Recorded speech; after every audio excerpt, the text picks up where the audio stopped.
Hey guys, Bartell's Bookshelf here. I know, again, it's been a little while. I'm reading so slowly. It's been tough to focus. There's a lot of shit going on. You can see there's some boxes in the back there. Got some boxes right there. We're currently trying to get a bunch of my books into boxes because my parents decided that they want to change the carpet while we're gone in England over Christmas.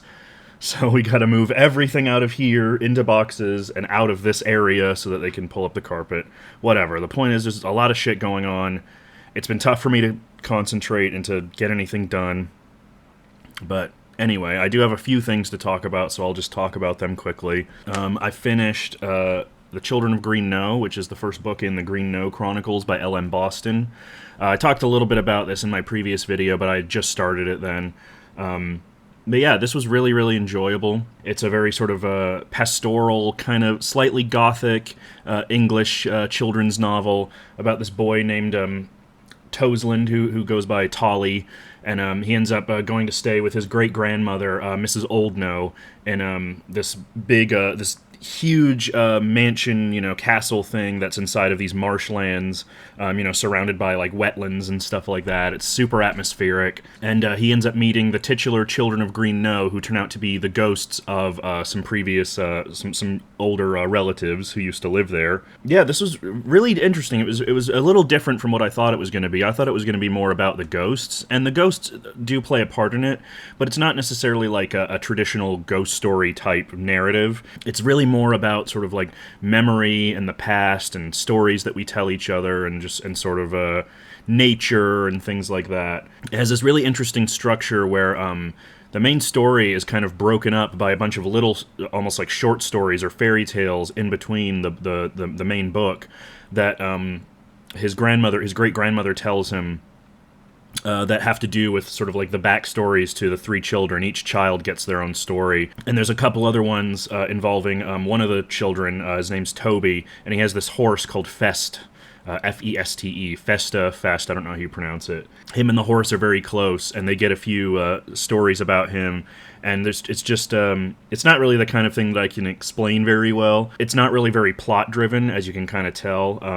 It's really much more about the atmosphere and sort of the depiction of like the English countryside and nature and animals and the ghosts almost serve as like companions to not only companions to Toseland, to Tolly, but also like as I said, they're almost like reminders of the past, and there's this interesting thing sort of going on throughout the book where the past and the present are kind of merging. Mrs. Old Knowe kind of speaks to Tolly occasionally as if he's his father or grandfather, because his name was Tolly and stuff like that. There's also this old caretaker named Bogus, and he talks about how every caretaker before him who was one of his descendants, they were named Bogus, the one before him was named Bogus, the one before him was named Bogus. And so there's lots of conversations, throughout the book between the various characters where they'll be, say something like, Bogus did this, and you're not sure if they're talking about the current Bogus or the Bogus before him or the Bogus before him.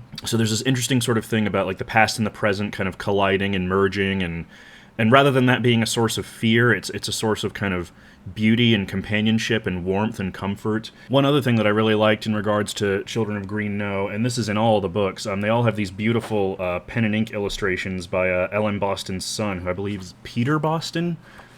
So you can see some of those there. There's not a ton of them, but they're all really, really cool and atmospheric and just very textured. They're very beautiful. So that was a very positive thing. These are the newer reprint covers by Brett Hellquist, but honestly, I prefer the older covers, especially the cover for this one, which is actually a drawing of Green Knowe itself, which I'll put up so you can see. It's gorgeous. These are okay, but I don't really think they get across the vibe of the book. But yeah, just wanted to point that out. It's just a really interesting book. I enjoyed it a lot, and if you really vibe with that kind of like gentle, pastoral sort of English type of storytelling, I think you'd really get along with this. The descriptions of like the wood around Green Knowe and just the surrounding nature and the architecture of the house and just the snowy atmosphere and stuff. It's just really top notch. It's beautifully written. I was going to try and read the whole series before I leave for England, but there's like 6 books in the series, and I just haven't been able to focus on anything, as I said, and they're all library books, so I don't want to hang on to them for longer than I need to. I do want to come back to these eventually. I will give them a try again. I will get through the rest of the series at some point.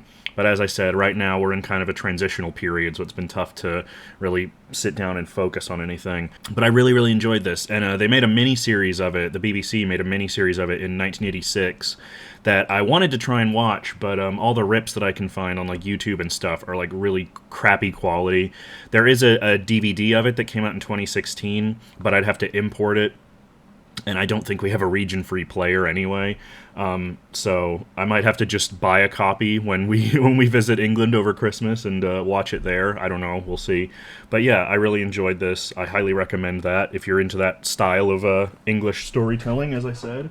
And then I read this series of French comics called Zombillenium. This is Volume 3, Volume 2, and Volume 1. These are by Arthur Dupont. I'm probably mispronouncing that, I'm sorry. But these are, this is a French bande dessinée comic. However, I'm sorry, I can't pronounce anything. But yeah, this is a bande dessinée comic, you know, so it's the bigger sort of album size comic, similar to like Asterix or Tintin, that type of thing. But this is very different from those. This is a kind of a horror comedy comic about this theme park named Zombillenium that's staffed entirely by monsters, you know, zombies, werewolves, demons, that kind of thing. The park is it's run by an older vampire director named Francis von Blood. But it's the sort of the capital of the park comes from what is heavily implied to be the devil, and a big part of their sort of agreement is getting more people into the park and making them employees by, you know, killing them and like taking their souls and stuff, you know, trying to get souls for the devil. But Francis von Blood just wants to, you know, run a park, and he wants to have like this sort of sanctuary for these monsters to be in. And the main character is this guy named Aurelian Zahner, who ends up getting hit by a car, being driven by the director after he gets distracted after picking up one of the other monsters who was trying to escape, and they he ends up getting bitten both by a vampire and a werewolf, and that ends up somehow, you know, crisscrossing with his DNA, and he becomes this big buff demon creature, and it's sort of about him navigating his way through the park. I ended up picking this up because they made a film of this in 2017 that was dubbed into English in 2019, and I watched the film, and I thought it was interesting, but not as good as it could have been, and I was curious how it compared to the comic, and the comic is very different. So first, I mean, you can tell already just from what I told you that, you know, it's a lot darker. I mean, you can see, you know, Aurelian bleeding there, you know, there's like curse words, there's death, there's violence, very, very dark themes. The movie has some of that.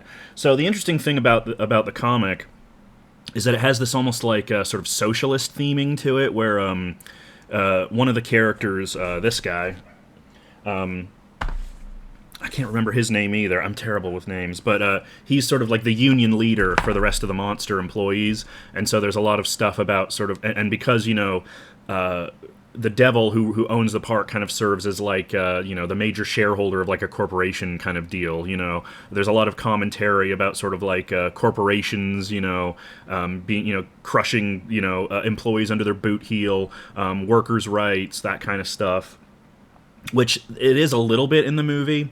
But I feel like for the movie, they tried to like make it a lot more family-friendly. So there's these sort of darker themes and jokes and ideas and stuff that are kind of butting up against the need to be like a family-friendly animated movie, and it doesn't really work well. But the comic is much, much more tonally consistent and a lot more interesting, I think, because it explores these darker themes, and it's a lot more darkly funny and a little bit silly. There's like gay characters, which was nice, you know. It's not, you know, amazing representation, but it's just cool to see, you know, all of this stuff happening. You know, there's all kinds of different monsters. You know, it's just a really interesting, really entertaining. I really like the art. Obviously, one of the reasons that I really like the main character is because, you know, he turns into a big buff demon guy. So, you know, that was really cool.